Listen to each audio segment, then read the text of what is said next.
Bien, ce dimanche a commencé par un triste Strasbourg-Clermont 0-0.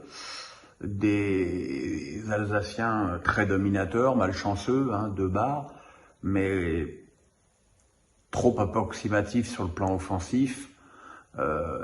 Clermont s'est enhardi sur la fin et a fait un peu peur, mais globalement c'est un match nul que les Auvergnats ont plutôt bien maîtrisé.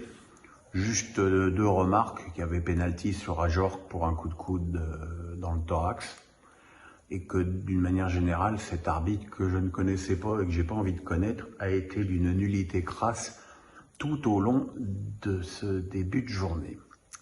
Dans les matchs de 15 heures, Angers a remporté sa première victoire face à une équipe de Montpellier quand même décevante, parce que quand je vois l'équipe alignée par Olivier Dalloglio, je me dis qu'il y a quand même moyen de mieux faire que ça. En plus, ils s'étaient rendu le match encore un peu plus facile en ouvrant le score par Nordin.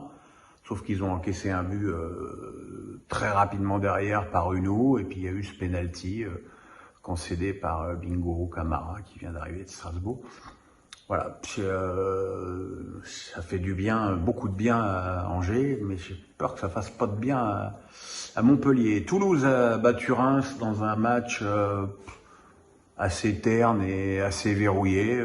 Il y a eu un seul but et pas grand-chose d'une manière générale à se mettre sous la dent. Lorient Alors attendez, avant Lorient, je vais vous parler d'Ajaccio-Nice, ça va être vite fait. C'était un match épouvantable entre une équipe d'Ajaccio qui est clairement la plus faible de la Ligue 1. Je ne vois pas dans l'état actuel des choses comment ils peuvent gagner un match. Et une équipe de Nice toujours aussi affligeante et qui n'a dû son salut qu'à un super enchaînement, contrôle, retourné, lobé de Delors. Mais bon, c'est sûr qu'au niveau mathématique, c'est une bonne affaire pour les Niçois. Au niveau du foot, c'est autre chose.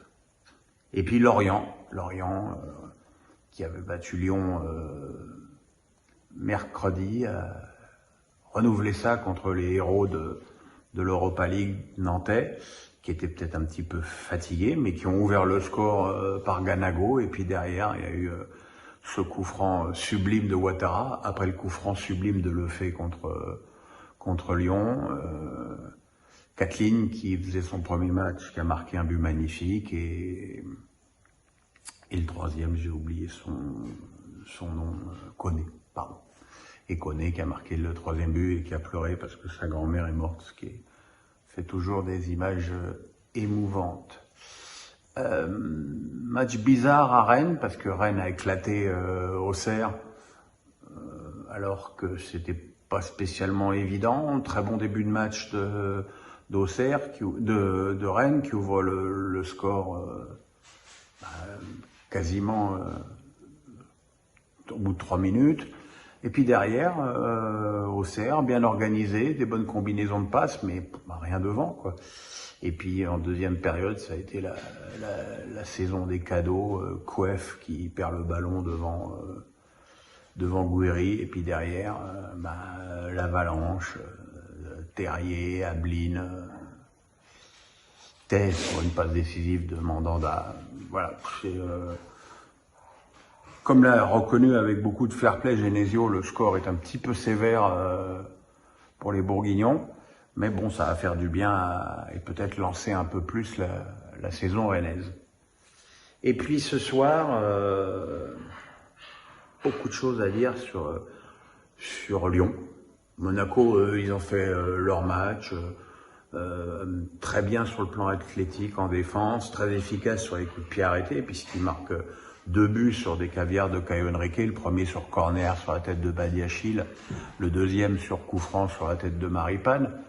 Mais c'est plutôt le comportement de Lyon qui m'interpelle, parce que d'abord Peter Bosz avait aligné la même équipe qu'à Lorient, où ils avaient quand même perdu 3-1, donc ça veut dire qu'il était content. Et on a vu les mêmes insuffisances qu'en Bretagne. C'est une équipe qui n'accélère pas, qui n'a pas de créativité, qui a un milieu de terrain beaucoup trop mièvre, à l'image de Cacré, qui a de grosses difficultés en ce début de saison. Donc voilà, quoi, il se passe pas grand-chose.